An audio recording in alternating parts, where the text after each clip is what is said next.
I drove to Kinlochleven and I drove via the Low Road. Winter day, but a very sunny blue sky, and I'm going to spend my first night in Kinlochleven in my house. And that was quite special.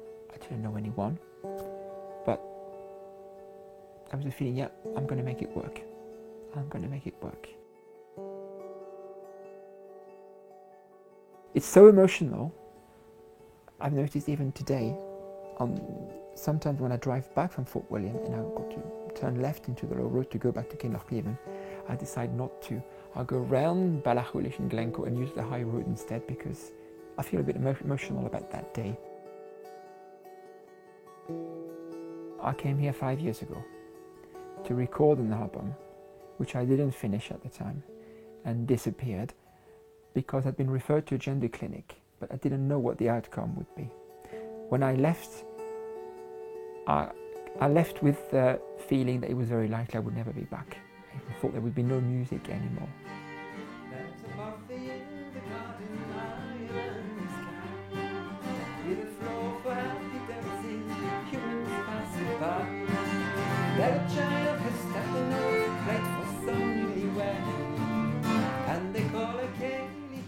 Now, 5 years later, to be back here with a new album and to perform with the fiddle player Sally, who was there at the time, who followed the whole story of my gender reassignment, to be back here and to play with her is going to be quite special.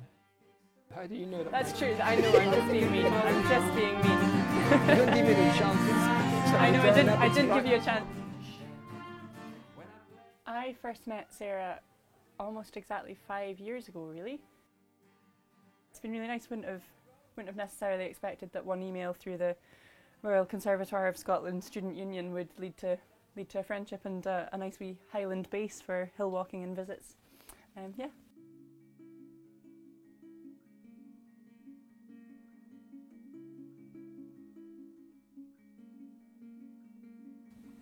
I know very much that up to this day at my age, I have a problem with loss. So I think it's had some impact on the way I write songs. I lost an older sibling, and since then, life has been about moving all the time. I've never stayed in the same place for a long time. So it's always losing friends, losing people. I've had things like "go away, you're fake." I've heard that. So I walk very cautiously.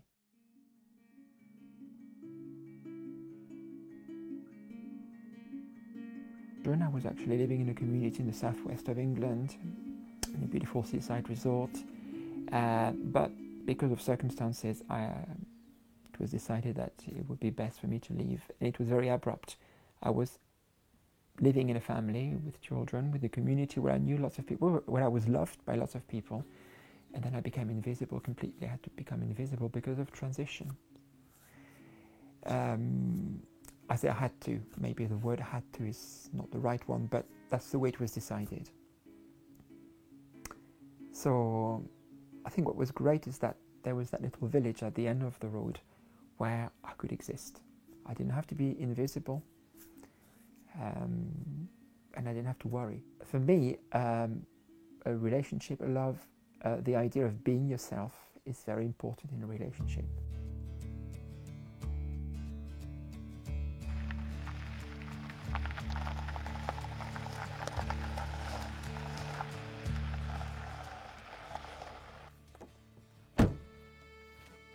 Hello. Nice to see you. The first time I came here, I was still going through what we call gender dysphoria. I was so unhappy about who I was body-wise and all that. But for 3 days, 72 hours here, we played and nothing happened. I was so happy focusing on the music, except for 3 seconds.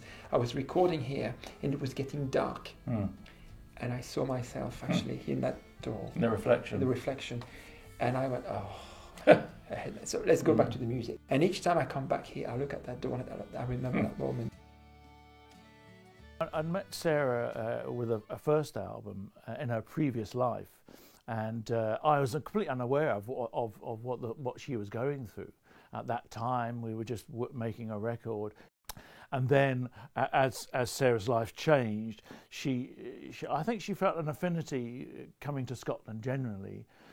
She liked it when she's up here. She liked the fact that there were creative people here. There's a positivity rather than just her looking for someone where she could be herself. Also somewhere where that new self could be drawn out and have a creative life, which I think is a big element of her life. When I arrived in Kinlochleven and I got a message from Marianne, come and say hello to your new neighbours. So I came here.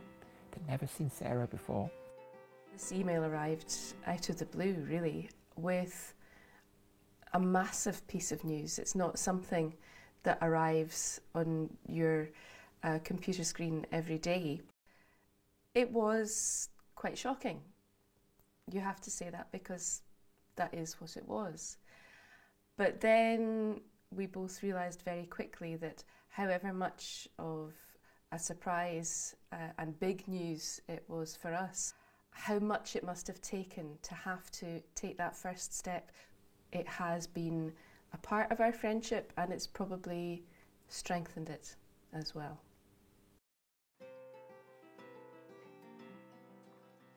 I normally don't like the idea of people I know coming to a gig because they may feel they have to come because they're friends. I don't like that, but on that one, I like it because I want people to see watercolour music. It's a bit of a special gig. I've made sure that a couple of people knew about it. I've given them the details on paper, through the letterbox, but just a few.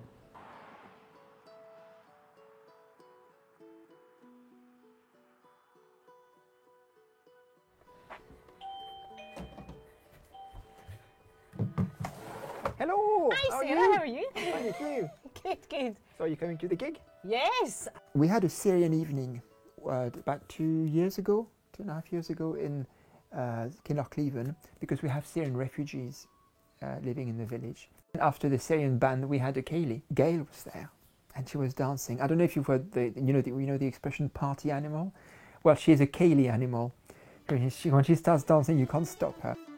So I went to have a chat with her. I said, "Oh my God, you seem to be enjoying yourself." She said, "Oh, I've always enjoyed Kaylee's." I want a Kaylee band, but because the people I know. She was brought up in Kolashnikon, the campsite, and when she was little, there was a shed which they stopped using for the sheep. So it was vacant. She decided to use it to do some mini Kaylees inside, and she had a tape machine, and she was always dancing to that song, Barry's Wedding, Step the Gaily, Up We Go. And I thought, I've got to write a song about that. And the idea is, when you're depressed, when you're unhappy, you need to bring some happiness into your life. And this is the kind of person I want to follow. And that child dancing in the shed. While the rest of the world out there is worrying, all I want is to stay in the shed and dance with Kaylee gaily. It's about following people who bring happiness to you and joy.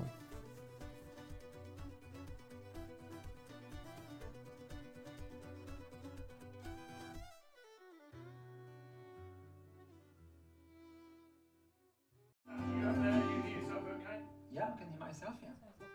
Good. Try a bit of dazzling backing vocals if you like, along with your one song, That's and I right. forget it every time. I shall write it. Let's try one with fiddle. Sarah had been down diving at the campsite and seen the lorry parked up with Gael of the Glen written on it.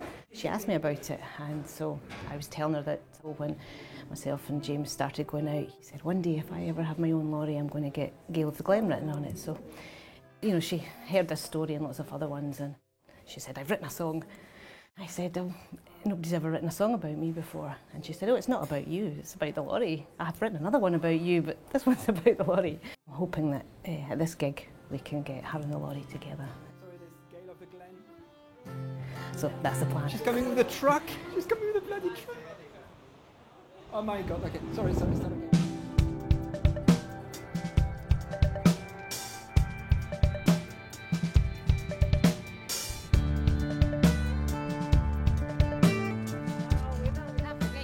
Oh, let me just see you. Can you get me my harness? I'm climbing. Oh God. So this is Gael of the Glen. I've never been inside. How are you? I'm fine, thank you. And you? Thank you for the surprise. It's great. Fridge, champagne. Champagne.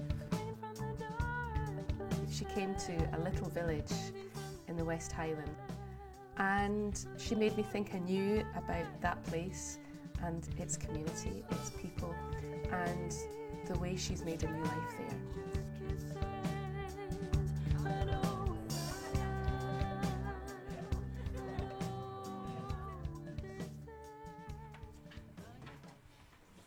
You look so quiet. That's it.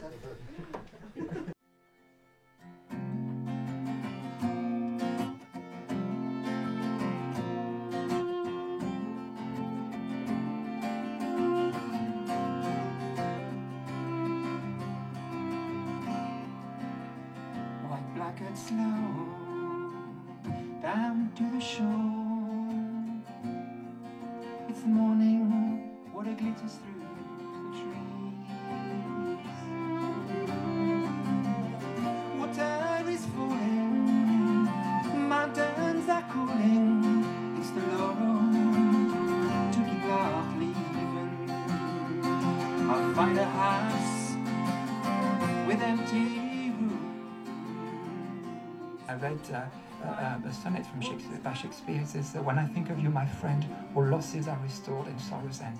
That's friendship. I'm alive, and I will drive the Laurel to Gillarth.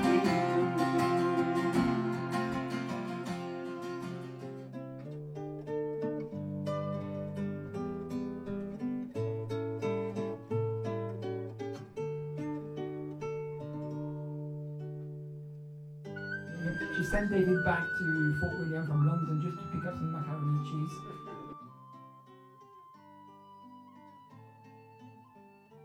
Kinlochleven is going to have some Syrian refugees staying with us. So, whoa, I want to go. And during that meeting, the number of times I heard the word, yeah, let's give them a Highland welcome, and it became so obvious, you know, as people were talking, can I help this, can I help for that, that there was a will to help. And thank you to all the musicians who've been so supportive the last 5 years so that I can carry on playing music. One of them is Sally. She's absolutely wonderful. Sally Simpson on the fiddle, please.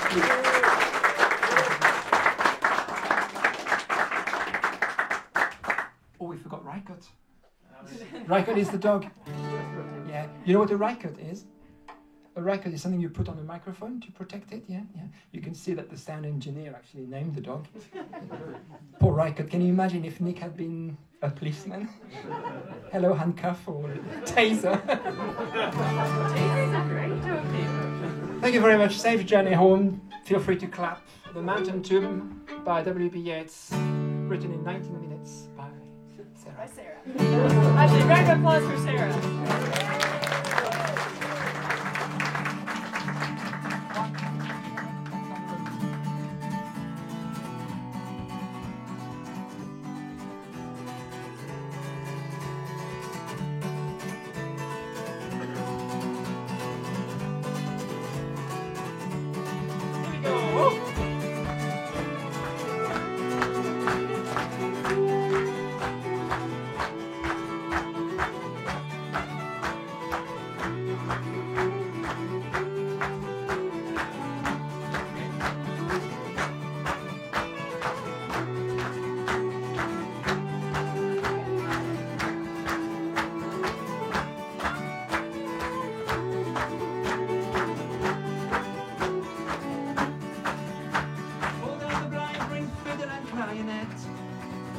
That there be no foot silent in the room, no mouth from kissing or mouth from wet.